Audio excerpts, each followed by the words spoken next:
Comprar jogos japoneses, será que vale a pena investir nesse tipo de item para sua coleção? Eu tenho certeza que isso já passou na sua cabeça e nesse vídeo eu não venho te dar uma resposta de sim, vale a pena ou não vale a pena, porque eu acredito que existam alguns aspectos por trás disso tudo e também depende muito de como você quer colecionar, como você quer ver a sua coleção. E o mais importante é que a sua coleção vai mudando com os anos. Bom, eu já coleciono tem mais ou menos 10 anos.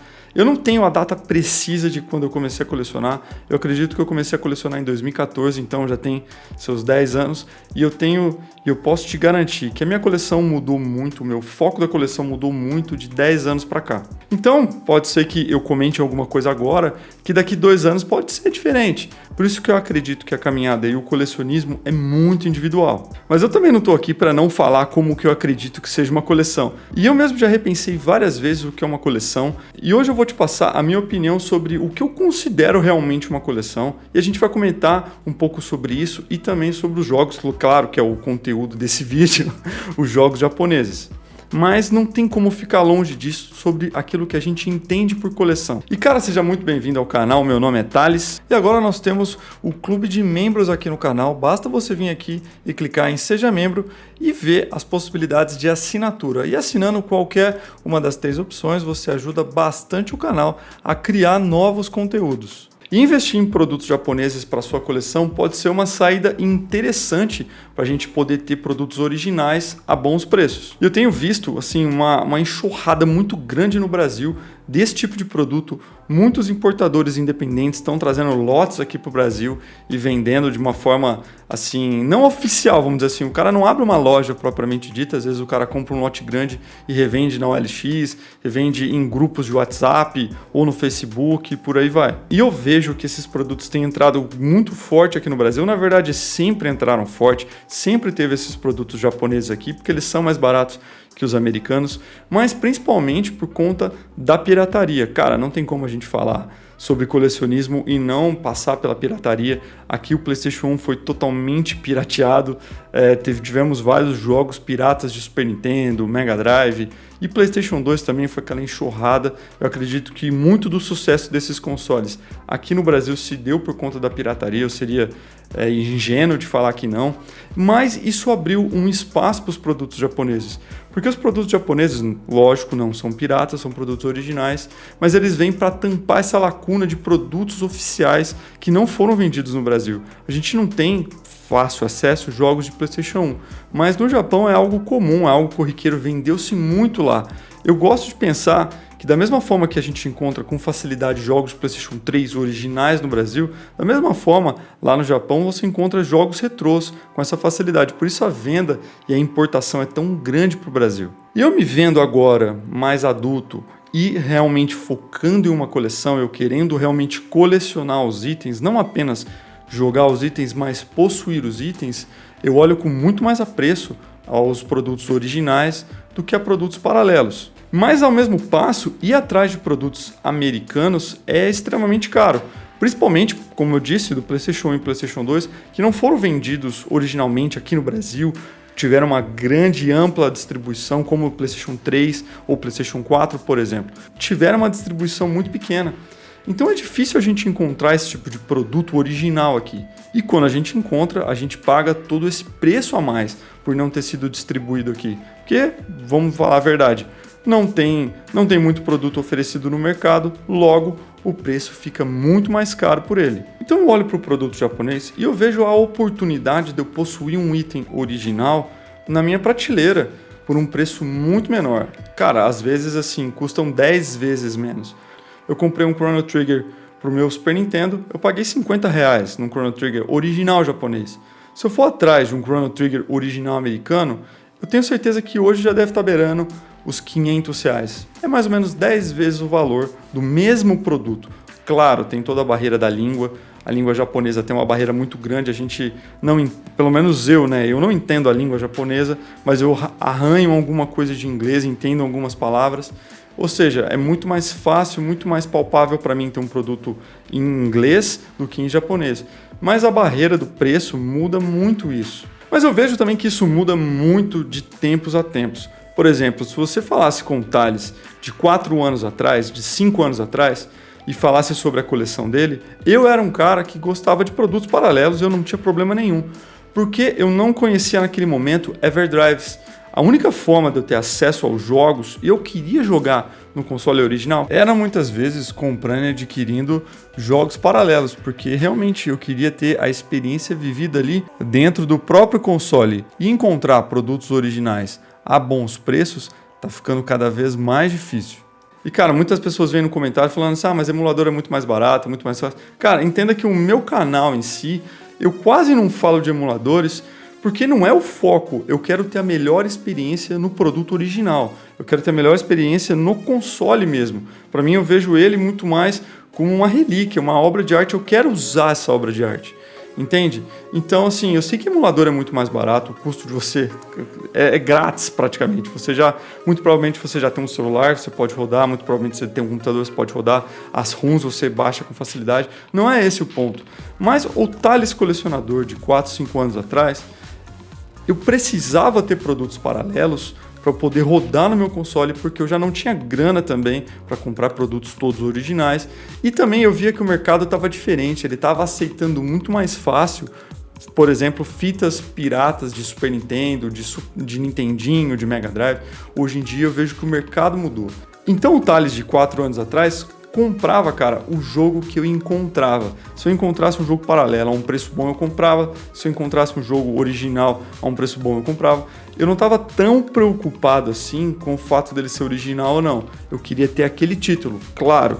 Sempre dei preferência para produtos originais, tanto que eu sempre tive mais produtos originais do que paralelos, mas ainda assim eu via a oportunidade. Às vezes eu queria muito um título, ele não tinha original, ou o original era muito caro, eu comprava paralelo e eu ficava satisfeito.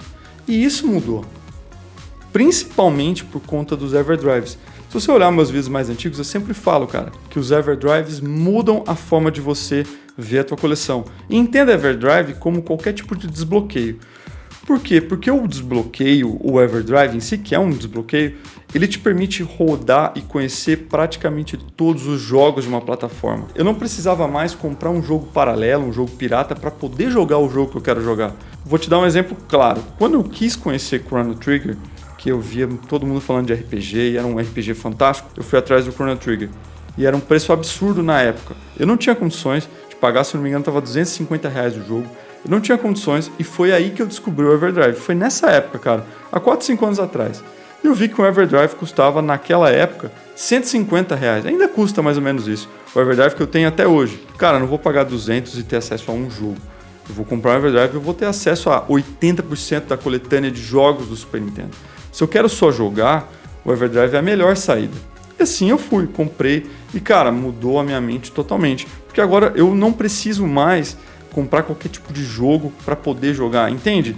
Eu comecei a filtrar muito mais e a entender o que é a coleção. E esse é o poder dos desbloqueios, porque, cara, eu quero jogar um jogo, eu baixo, coloco lá no meu videogame. Cara, eu tô colocando no videogame na plataforma original e tô rodando ali, com o controle original, com os meus conversores de imagem, uma tela grande.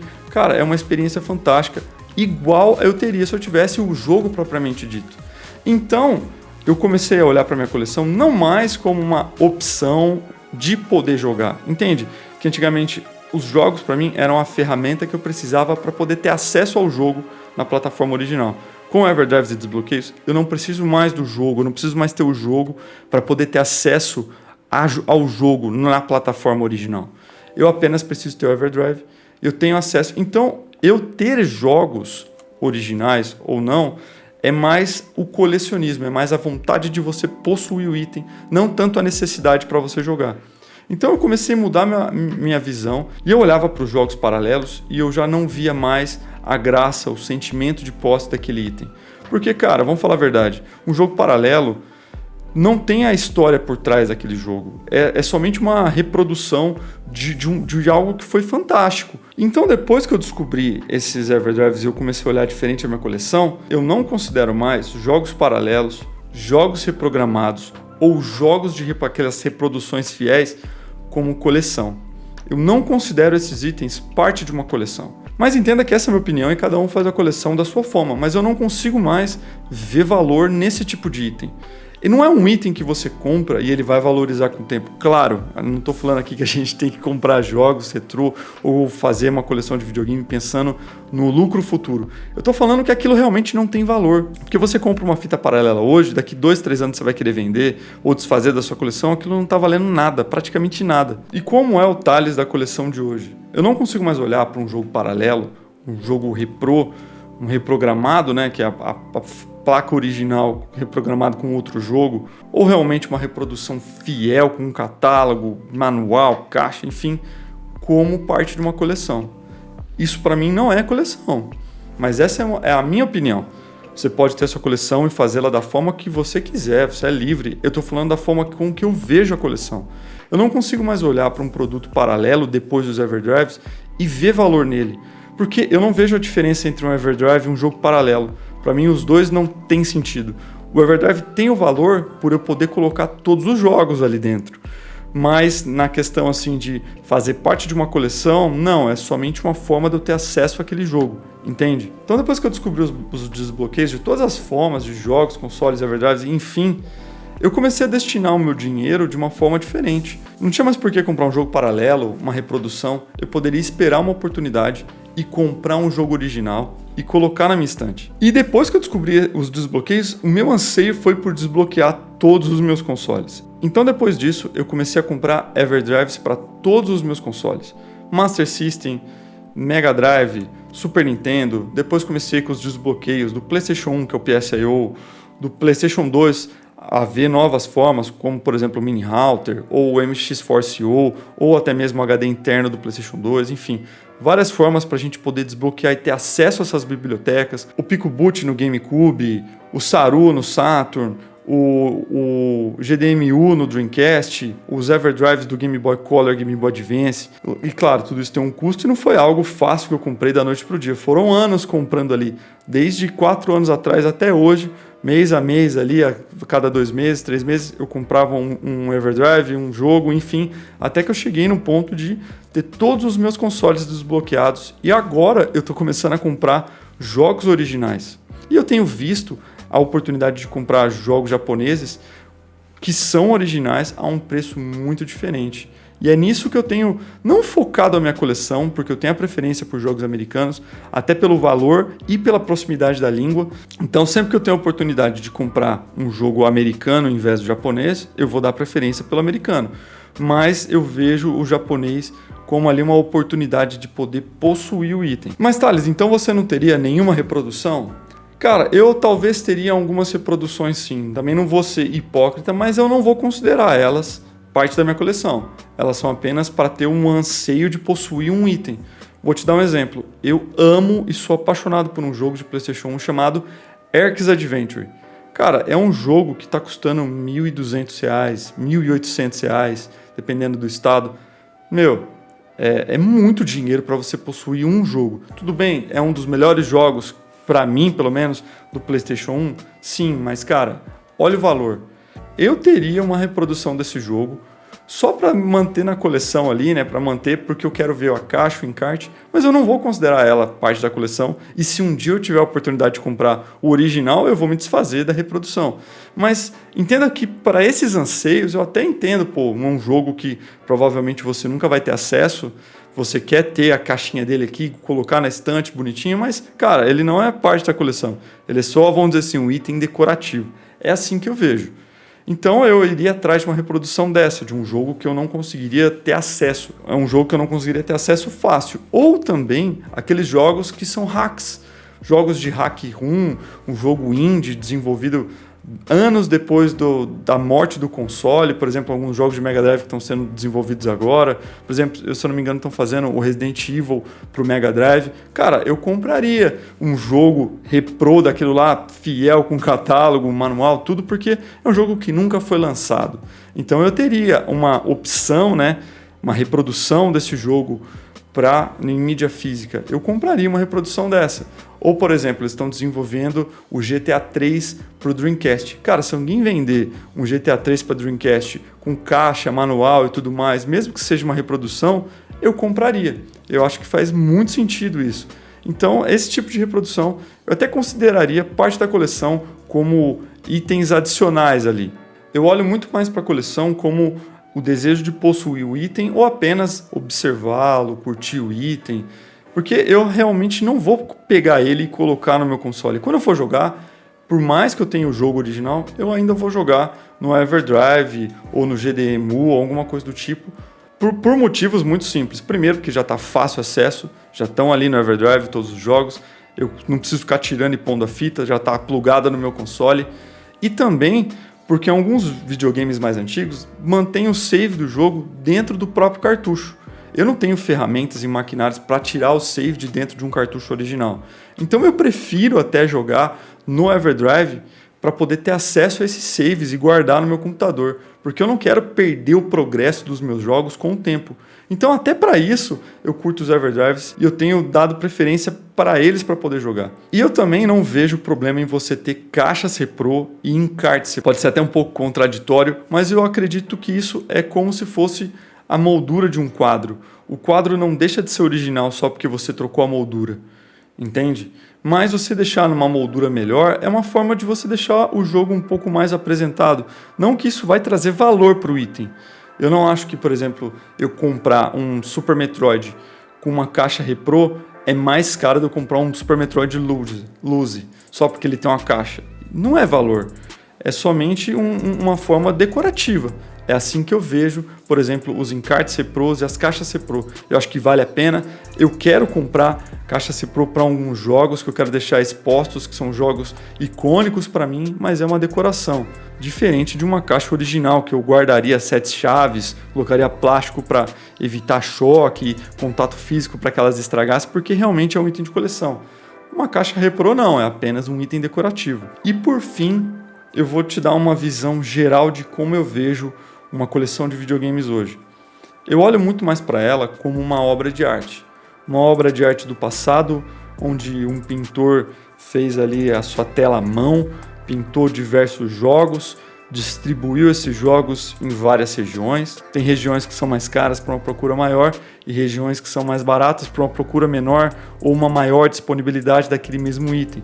Mas foram todas telas pintadas à mão. E uma reprodução, para mim, um jogo paralelo, uma reprodução fiel, é apenas você pegar uma tela pintada à mão e imprimir ela numa boa impressora e colocar num quadro. Nunca essa reprodução vai ter o mesmo valor histórico que o quadro pintado à mão. Teve toda a época que ele foi lançado, as circunstâncias que eles foram lançados.